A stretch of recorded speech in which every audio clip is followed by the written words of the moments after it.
And this is when we get that sensation of tension here in this side that feels like it needs to be stretched. In this video, we're going to talk about pesky right upper trap and neck discomfort, why stretching's not the solution, and then we'll go through what's actually going on here and a very simple two-step exercise progression in order to relieve this without having to stretch.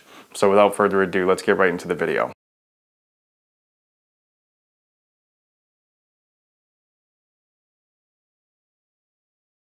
So a very common presentation that we're going to see is this pesky neck pain here on the right side between the shoulder blade and the spine, and then running up into the neck. And what people are usually doing to try to alleviate that is some sort of a stretch, usually coming down towards this opposite side like this. And although that might provide a little bit of temporary relief, sometimes it can actually make it a little bit achier, or you just get relief that goes away soon thereafter. So there's a good reason for this, and let's get into that and just sort of explain this.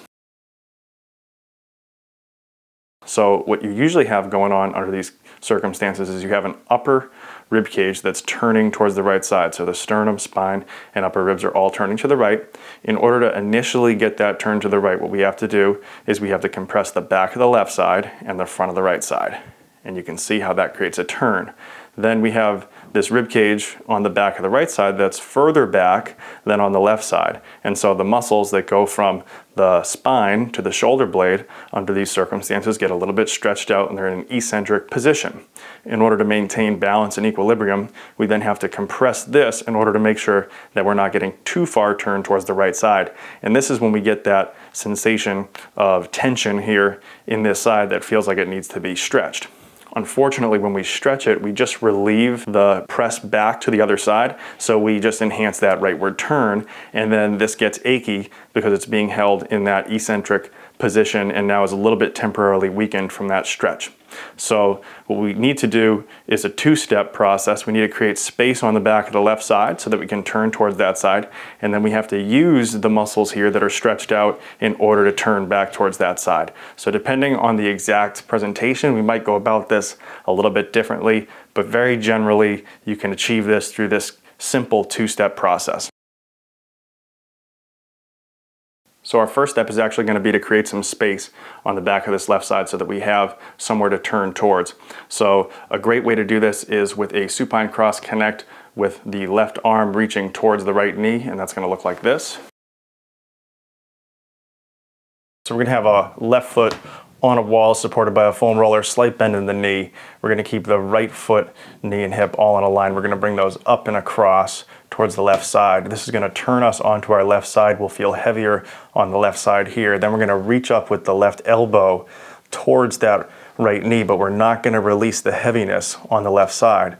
We'll inhale in this position, bringing this knee up and across toward this elbow, and then we're going to exhale, pushing into the wall with that left side. And what we should feel is we get heavier on this left side, and that space between the shoulder blade and the spine on the left side is going to open a little bit. So again, you're inhaling as you're bringing this knee up and across, and you're going to exhale as you push into the wall with your left foot. And by the end of a few breaths, let's say 3 to 5, you should have the feeling of heaviness on your left side, and you should have a little bit more openness on the back of that left side. So once we've created some space on the back of the left, we're going to use some concentric muscle activity on the back of the right side in order to further that turn back toward that side. So the best is usually going to be to reach at about 90 degrees as long as we have that available to us. That's going to create a little bit more concentric bias on the back and eccentric bias on the front. So the front's going to open a little bit more relative to the back. And we're going to get a little bit of a turn back towards that left and that upper rib cage. Now we're going to use a similar strategy down below in the pelvis by pushing with the foot, and that's going to create a little bit of activation on the back side of the pelvis on the right to turn us over towards the left. So that's going to look like this. So we'll get into this position, back's nice and flat on the support surface, feet are flat, make sure we have contact, heel, base of big and little toe. In this position, we're going to inhale as we reach up with the hand, keeping that lower aspect of the rib cage down on the table, and then we're going to exhale as we push through the inner aspect of the heel, feeling a little bit of a turn back into the left. We'll repeat this, inhaling as we reach, and then exhaling as we push through the foot, feeling a little bit of that turn back into the left. And so by about the third breath, you should feel pretty heavy on that left side, but still have a little bit of contact in the lower aspect of the rib cage and in through the thoracic and lumbar areas on that right side. So inhale, reach. Exhale, push through the foot.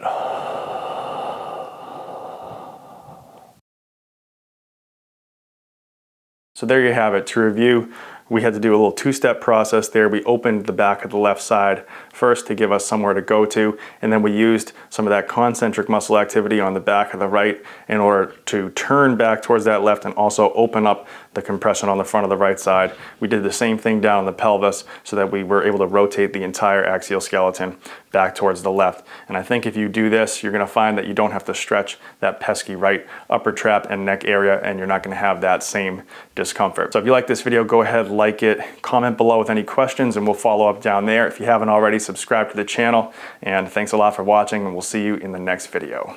Peace.